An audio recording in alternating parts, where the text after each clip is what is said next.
Delhi liquor scam కేసులో రోజుకో twist కొనసాగుతోంది. ఇదే కేసులో తీహార్ జైల్లో ఉన్న బీఆర్ఎస్ ఎమ్మెల్సీ కవితను నిన్న సీబీఐ అరెస్ట్ చేసింది. ఐపీసీ 477, 120B, పీసీ యాక్ట్ 7 సెక్షన్ల కింద అరెస్ట్ చేశామన్నారు సీబీఐ అధికారులు. ఇవాళ జైలు నుంచి కవితను ట్రయల్ కోర్టులో హాజరుపరచనున్నారు. కవితను తమ కస్టడీకి ఇవ్వాలని కోరనుంది సీబీఐ. సీబీఐ అరెస్టును వ్యతిరేకిస్తూ ట్రయల్ కోర్టును ఆశ్రయించారు ఎమ్మెల్సీ కవిత. ఆమె తరపున లాయర్ మోహిత్ రావు ఢిల్లీ రౌస్ అవెన్యూలోని సీబీఐ స్పెషల్ కోర్టులో పిటిషన్ వేశారు. రంజాన్ సెలవు రోజు కావడంతో ఈ పిటిషన్పై ఎమర్జెన్సీ బెంచ్ విచారణ జరిపింది. కవిత తరపున లాయర్ నితేష్ రాణా, మోహిత్ రావు వాదనలను వినిపించారు. నిబంధనలకు విరుద్ధంగా కవితను అరెస్ట్ చేశారన్నారు. కవిత తరపు లాయర్ల వాదనలు విన్న స్పెషల్ జడ్జ్ మనోజ్ కుమార్ ఈ కేసులో ఎలాంటి రిలీఫ్ ఇవ్వలేనన్నారు. ఇవాళ ఉదయం 10 గంటలకు విచారణ చేపట్టాలని regular bench special judge Kaveri బవేజాకు సూచించారు. ఇక కవిత రెగ్యులర్ బెయిల్ పిటిషన్పై ఈ నెల 16న విచారణ జరగనుంది. మరిన్ని అప్డేట్స్ ఢిల్లీ నుంచి మదార్ లైవ్ లో అందిస్తారు. మదార్, ఇవాళ ట్రయల్ కోర్టులో కవిత హాజరుపై అప్డేట్స్ ఏంటి? అపర్ణ, 10:30 గంటల ప్రాంతంలో కవితను తీహార్ జైలు నుంచి రౌజ్ అవెన్యూ కోర్టుకి సిబిఐ అధికారులు తరలించనున్నారు. కోర్టు ముందు హాజరుపరిచి కస్టడీకి కోరబోతున్నారు. ఒక 10 రోజుల కస్టడీకి ఇవ్వాల్సిందిగా కోరేటువంటి అవకాశం ఉన్నట్టుగా సిబిఐ వర్గాల నుంచి అందుతోంది. ఇప్పటికే ఉన్న 6వ తారీఖునే కవితను సిబిఐ క్వశ్చన్ చేసింది. క్వశ్చన్ చేసిన 5 రోజుల తర్వాత కవితను అరెస్ట్ చేస్తున్నట్టుగా, నిన్న మధ్యాహ్నం 12 గంటలకు కవితను అరెస్ట్ చేస్తున్నట్టుగా లిఖితపూర్వకంగా జైలు అధికారులకు సమాచారం ఇచ్చారు. కవితకు తెలియజేయాలంటూ నిన్న సెలవు దినం కాబట్టి ఈరోజు కోర్టు ముందు, అంటే 24 గంటల లోపు కోర్టు ముందు హాజరుపరచాల్సి ఉంటుంది. హాజరుపరిచి కస్టడీకి అనేది కూడా కోరుతారు. ఇప్పటికే కవిత దగ్గర నుంచి 2 సార్లు కవితను సిబిఐకి సంబంధించినటువంటి అధికారులు ప్రశ్నించారు. మొదటిది 2022లో డిసెంబర్ కవిత నివాసంలోనే సిబిఐ ప్రత్యేక బృందం హైదరాబాద్కు వచ్చి మరీ క్వశ్చన్ చేశారు. ఇప్పుడు రెండోసారి తీహార్ జైల్లో ఉన్నటువంటి కవితను క్వశ్చన్ చేశారు. క్వశ్చన్ చేసిన తర్వాత మరింత సమాచారం రాబట్టేందుకు కవితను అరెస్ట్ చేస్తున్నట్టుగా, తమ కస్టడీలోకి తీసుకుంటున్నట్టుగా నిన్న అరెస్ట్ చేశారు. ఈరోజు కోర్టు ముందు హాజరుపరిచి ఒక 10 రోజుల పాటు తమ కస్టడీకి ఇవ్వాల్సిందిగా ఇటు కోరనున్నారు. మొదట లిక్కర్ పాలసీకి సంబంధించి, ఢిల్లీ లిక్కర్ పాలసీకి సంబంధించి విచారణను ప్రారంభించింది సిబిఐకి సంబంధించినటువంటి సంస్థ సిబిఐ.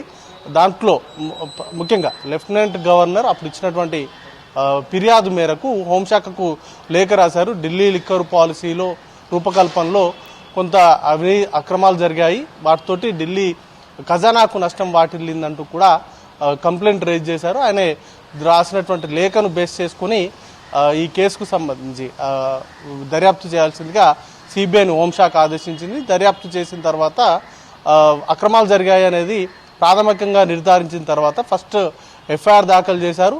మొదట అరెస్టులు చేసింది కూడా సిబిఐకి సంబంధించినటువంటి అధికారులే. అరెస్టులు ఈ కేసుకు సంబంధించి మనీష్ సిసోడియా కావచ్చు, మొత్తంగా 6గురిని అరెస్ట్ చేశారు. 6గురు కూడా మొదట అరెస్ట్ అయింది సిబిఐకి సంబంధించినటువంటి అధికారులు అరెస్ట్ చేశారు. తర్వాత విచారణలో లెక్కలోకి రానటువంటి డబ్బు చేతులు మారింది అనేది ప్రధానమైనటువంటి ఆరోపణ. దాంతో హవాలా మార్గంలో ఈ డబ్బులు అనేది కిక్ బ్యాక్ సౌత్ గ్రూప్ నుంచి ముఖ్యంగా ఎమ్మెల్సీ కవిత సూచనల మేరకు డబ్బులు ఇప్పటికే డబ్బులు ఆమ్ ఆద్మీ పార్టీకి సంబంధించిన నేతలకు ఇచ్చామంటూ కూడా అప్రూవర్స్గా మారినటువంటి వారు ఒప్పుకున్నారు. అంతకుముందు హవాలా మార్గం ద్వారానే డబ్బులు చేతులు మారాయనేటువంటి దాంతో ఈ కేసులోకి ఈడీ రంగంలోకి దిగింది. దాంతో ఒక 12 మందిని ఈడీ అదుపులోకి తీసుకుంది, విచారణ చేపట్టింది. అప్రూవర్స్గా మారినటువంటి వారు ఇచ్చినటువంటి కన్ఫెషన్ స్టేట్మెంట్ కావచ్చు, అలాగే నిందితులుగా ఉన్నటువంటి వారి దగ్గర నుంచి సేకరించినటువంటి సమాచారాలు, డిజిటల్గా ఉన్నటువంటి ఆధారాలు, వీటన్నిటిపైన కూడా ఇప్పటికే విచారణ అనేది కూడా జరుగుతూ ఉంది. దీనికి సంబంధించి కీలకమైనటువంటి వ్యక్తులు అరెస్ట్ అయ్యారు. ఈ కేసుకు సంబంధించి చాలా వేగంగా పరిణామాలు అయితే మారుతూ ఉన్నాయి.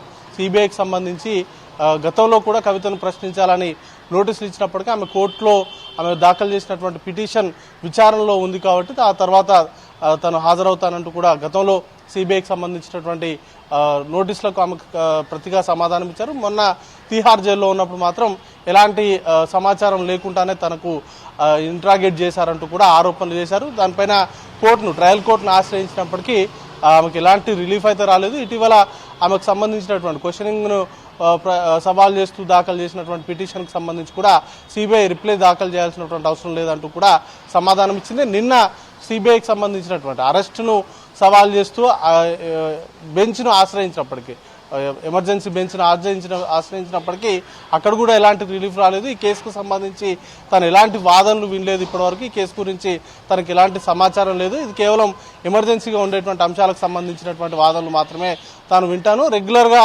ట్రయల్ కోర్టును ఏదైతే బెంచ్ విచారిస్తుందో ఆ బెంచ్ ముందుకే వెళ్లాలంటూ కూడా నిన్న కవిత తరపు న్యాయవాదులకు సూచనలు చేశారు. ఈరోజు కవిత అరెస్టుకు సంబంధించి సవాల్ చేస్తూ వారు ట్రయల్ బెంచ్ ముందు పిటిషన్ దాఖలు చేయబోతున్నారు. ఇక మరోవైపు సిబిఐ కూడా కవితను ట్రయల్ బెంచ్ ముందు హాజరుపరిచి కస్టడీ అనేది కూడా కోరుతారు. కాబట్టి ఆ సందర్భంగానే కొన్ని వాదనలు అనేది కూడా నడిచేటువంటి అవకాశం ఉంటుంది. కవితను అరెస్ట్ చేయడానికి గల బేసిస్ కావచ్చు, అలాగే కస్టడీకి ఏ అంశాల మీద కస్టడీ అడుగుతున్నారనే దానిపైన కూడా సిబిఐ క్లారిటీ ఇస్తుంది. ఇప్పటికే గతంలో ఈడీ కస్టడీ పిటిషన్లో కూడా చాలా కీలకమైనటువంటి అంశాలను ఈడీ పేర్కొంది. ఎంటైర్ ఈ కాన్స్పిరసీకి సంబంధించి సౌత్ గ్రూప్ను లీడ్ చేసింది కవిత. దానికి సంబంధించినటువంటి అంశాలకు సంబంధించి అన్ని ఆధారాలు ఉన్నట్టుగా ఈడీ తెలిపింది. అలాగే కొన్ని డిజిటల్ డాక్యుమెంట్స్ కావచ్చు, లేకపోతే డిజిటల్ డివైజుల్లో ఉన్నటువంటి ఆధారాలను ధ్వంసం చేశారు. అలాగే కస్టడీలో ఉన్నటువంటి సమయంలో కవిత విచారణకు సహకరించలేదు అనేటువంటి అంశాలను కూడా ఈడీ పేర్కొంది. ఇప్పుడు తాజాగా ఇప్పటి వరకు సిబిఐకి సంబంధించినటువంటి ఇన్వెస్టిగేషన్లో సేకరించినటువంటి ఆధారాలు కావచ్చు, అలాగే 2 సార్లు కవితను ప్రశ్నించినటువంటి సందర్భంలో ఆమె ఇచ్చినటువంటి సమాధానాలు, అలాగే ఇతర నిందితుల దగ్గర నుంచి సేకరించినటువంటి అంశాలకు సంబంధించి కూడా కవితను క్వశ్చన్ చేసేటువంటి అవకాశం ఉంటుంది. కాబట్టి ఈ అంశాలనే చూపెడుతూ కవితను కస్టడీ అనేది కూడా కోరేటువంటి అవకాశం ఉంది. అపర్ణ. రైట్.